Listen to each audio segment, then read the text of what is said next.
এখন শুনবেন আজকের গুরুত্বপূর্ণ খবরের শিরোনাম। ঈদ উল ফিতরে যুদ্ধবিরতির বিনিময়ে জিম্মি ছাড়তে পারে হামাস। মিয়ানমারে ভয়াবহ ভূমিকম্প, প্রাণহানির সংখ্যা 1 লাখ পর্যন্ত। পুতিনের দিন শেষ দাবি জেলেনস্কির। ইরান শত্রু ঘাঁটির যে কোনো স্থানে আঘাত আনতে সক্ষম জানিয়েছেন IRGC কমান্ডার। ফিলিপাইনকে হুঁশিয়ারি দিয়ে যা বলল চীন। বিমস্টেকে ডক্টর ইউনুসের সঙ্গে বৈঠক আয়োজনের চেষ্টায় মিয়ানমার। ঈদ উল ফিতরের যুদ্ধবিরতির বিনিময়ে জিম্মি ছাড়তে পারে হামাস। মুসলমানদের অন্যতম পবিত্র ধর্মীয় উৎসব ঈদ উল ফিতরের সময় যুদ্ধবিরতির বিনিময়ে ইসরায়েলের কতিপয় জিম্মিকে মুক্তি দিতে পারে হামাস, এমনটাই দাবি করা হয়েছে ইসরায়েলের রাষ্ট্রীয় সম্প্রচার মাধ্যম কানের প্রতিবেদনের। সম্ভবত একজন ইসরায়েলি সেনাকে মুক্তি দেয়া হতে পারে এই প্রতিক্রিয়ায়। ইসরায়েলি সংবাদ মাধ্যম টাইমস অফ ইসরায়েলের প্রতিবেদনে কানের বরাত দিয়ে বলা হয়েছে, গাজায় যুদ্ধবিরতি আলোচনার মধ্যস্থতাকারীরা মনে করেছেন হামাসের কতিপয় জ্যেষ্ঠ নেতা ঈদ উল ফিতরের ছুটিতে যুদ্ধবিরতি নিশ্চিত করার জন্য অল্প সংখ্যক জিম্মিকে মুক্তি দিতে ইচ্ছুক। অবশ্য কান জানিয়েছেন এদান আলেকজান্ডারের মুক্তির বিনিময়ে হামাস কি চাইবে তা এখনো স্পষ্ট নয়। কানের আরেক প্রতিবেদনে বলা হয়েছে, এই যুদ্ধবিরতি চা যতটা না ঈদ উল ফিতর কেন্দ্রিক, তার চেয়ে বেশি গাজায় হামাস বিরোধী বিক্ষোভের কারণে। কানের প্রতিবেদনে দাবি করা হয়েছে হামাস বিক্ষোভকারীদের দমন করতে চায় এবং ইসরায়েল গাজায় পুনরায় অভিযান শুরু করায় তা করতে পারছে না। এই অবস্থায় কয়েকদিনের জন্য হলেও একটি যুদ্ধবিরতি হামাসকে বিক্ষোভ নিয়ন্ত্রণে সাহায্য করবে। কানের এই প্রতিবেদন এমন এক সময় এলো যখন এর একদিন আগে একজন জ্যেষ্ঠ আরব কূটনীতিক টাইমস অফ ইসরায়েলকে বলেছিলেন কাতার হামাসকে একটি নতুন মার্কিন প্রস্তাব দিয়েছে। এই প্রস্তাবে এদান আলেকজান্ডারের মুক্তির বিনিময়ে যুদ্ধবিরতি পুনরায় শুরু করা হবে। বিনিময়ে প্রেসিডেন্ট ডোনাল্ড ট্রাম্প গাজায় শান্তির আহ্বান জানাবেন এবং যুদ্ধ অবসানের জন্য আলোচনা পুনরায় শুরু করার আহ্বান জানিয়ে একটি বিবৃতি দিবেন। হামাস এর আগে মধ্যপ্রাচ্যে মার্কিন বিশেষ দূত স্টিভ উইটকফে এক প্রস্তাব প্রত্যাখ্যান করেছিল, তবে হামাস জানুয়ারিতে স্বাক্ষরিত চুক্তির শর্তে অটল ছিল। মিয়ানমারে ভয়াবহ ভূমিকম্প, হাজার হাজার মানুষের প্রাণহানির শঙ্কা। মিয়ানমারে শুক্রবার ঘটে যাওয়া ধ্বংসাত্মক ভূমিকম্প গত কয়েক দশকের মধ্যে সবচেয়ে শক্তিশালী। বিশ্লেষকরা বলেছেন, দুর্যোগের মডেল অনুযায়ী দেশটিতে এই ভূমিকম্পে হাজার হাজার মানুষের প্রাণহানি ঘটতে পারে বলে আশঙ্কা করা হচ্ছে। মার্কিন ভূতান্ত্রিক জরিপ সংস্থা USGS এর স্বয়ংক্রিয় পর্যালোচনা বলেছে, মিয়ানমারের মধ্য অঞ্চলীয় শেগাইন শহরের উত্তর পশ্চিমে উৎপত্তি হওয়া এই ভূমিকম্পে ব্যাপক প্রাণহানি এবং অর্থনৈতিক ক্ষয়ক্ষতির বিষয়ে রেড অ্যালার্ট জারি করা হয়েছে।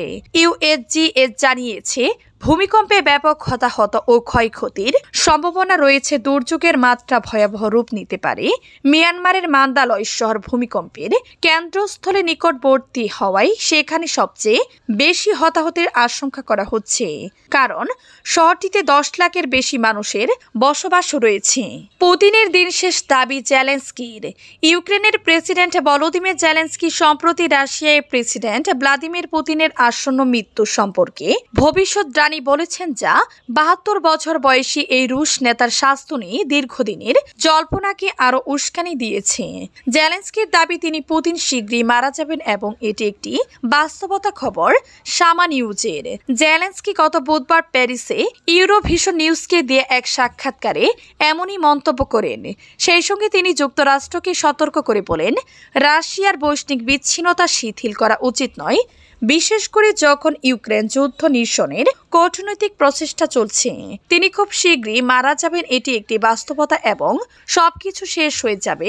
জেলেনস্কির এমন মন্তব্যের উদ্ধৃতি দিয়েছে কিয়েভ ইন্ডিপেন্ডেন্ট, যদিও তিনি তার দাবির পক্ষে কোনো প্রমাণ দেননি। মূলত পুতিনের স্বাস্থ্যের অবস্থানে বিভিন্ন সময় নানা গুজব ও জল্পনা কল্পনা হয়েছে, যার মধ্যে ক্যান্সার, পার্কিনসন্স, রোগ এবং অন্যান্য গুরুতর অসুস্থতার কথা শোনা গেছে। 2022 সালে ইউক্রেনে রাশিয়ার পূর্ণাঙ্গ আগ্রাসনের পর থেকে পুতিনের স্বাস্থ্য নিয়ে তীব্র জল্পনা চলছে। তবে রাশিয়ার সরকার এই ধরনের দাবিগুলোকে ভিত্তিহীন বলে অস্বীকার করেছে। ইরান শত্রু ঘাঁটির যে কোনো স্থানে আঘাত আনতে সক্ষম। ইরানের বিপ্লবী গার্ড বাহিনীর IRGC নৌ commander rear admiral Ali Reza Tangsiri পুনরায় ইরানের সামরিক সক্ষমতার কথা উল্লেখ করে হুঁশিয়ারি দিয়েছেন। একই সঙ্গে দেশটির ক্ষেপণাস্ত্র ভান্ডার নিয়ে কোনো আলোচনার সম্ভাবনা নাকচ করে দিয়েছেন। IRGC নৌবাহিনীর কমান্ডার জোর দিয়ে বলেছেন, ইরানের উপর কোনো আক্রমণ হলে তার কঠোর জবাব দেওয়া হবে। তিনি বলেন, যদি ইরানের বিরুদ্ধে কোনো স্থান থেকে হামলা চালানো হয় তাহলে ঠিক সেই স্থানে পাল্টা হামলা চালানো হবে। ইরান শত্রুদের যে কোনো ঘাঁটিতে আঘাত আনতে সক্ষম। তিনি স্পষ্ট ভাষায় বলেন, ইরান কখনোই তার ক্ষেপণাস্ত্র শক্তি বা প্রতিরোধ ফ্রন্টে রেজিস্ট্যান্স ফ্রন্ট সক্ষমতা নিয়ে আলোচনা করবে না। ইরান কখনোই তার ক্ষেপণাস্ত্র বা প্রতিরোধ ফ্রন্টের শক্তি নিয়ে কোনো সমঝোতা করবে না। শনিবার বার্তার সংস্থা মেহেরকে দেয়া এক সাক্ষাৎকারে তিনি এসব কথা বলেন। Rear admiral Ali Reza Tangsiri জানান, ইরান প্রতিবেশী দেশগুলোর সঙ্গে শান্তিপূর্ণ সম্পর্ক বজায় রাখতে চায় এবং তেহরান কারো জন্য হুমকি নয়। তিনি জোর দিয়ে বলেন, আমরা সবসময় অঞ্চলের দেশগুলোর সঙ্গে বন্ধুত্বপূর্ণ সম্পর্ক রাখতে চাই। মুসলমান হিসেবে আমরা প্রতিবেশী দেশগুলোর জন্য কোনো হুমকি নয়। ফিলিপাইনকে হুঁশিয়ারি দিয়ে যা বলল চীন। চীনের সামরিক বাহিনী শুক্রবার দক্ষিণ চীন সাগরে নিয়মিত টহলের অংশ হিসেবে সামরিক মহড়া পরিচালনা করেছে। চীন পিপলস লিবারেশন আর্মির PLA সাউদার্ন থিয়েটার কমান্ডার মুখপাত্র তিয়ান জুনুলি এ তথ্য নিশ্চিত করেছেন। তিনি জানান, ফিলিপাইন তাদের কথিত বেআইনি দাবি প্রচারের পাশাপাশি ও আঞ্চলিক দেশগুলোর সঙ্গে যৌথ টহল পরিচালনার মাধ্যমে উত্তেজনা বাড়াচ্ছে। জুলুনি বলেন, এ ধরনের কর্মকাণ্ড আঞ্চলিক শান্তি ও স্থিতিশীলতার জন্য হুমকি সৃষ্টি করেছে এবং অস্থিতিশীল পরিস্থিতি তৈরি করেছে। চীনার সামরিক মুখপাত্র হুঁশিয়ারি দিয়ে বলেন, আমরা ফিলিপাইনকে সতর্ক করে দিচ্ছি যেন তারা কোনো উস্কানিমূলক ঘটনা ঘটানোর চেষ্টা না করে এবং দক্ষিণ চীন সাগরে উত্তেজনা আর না বাড়ায়। বাহিরের শক্তির উপর নির্ভর করে তাদের জন্য লাভজনক হবে না।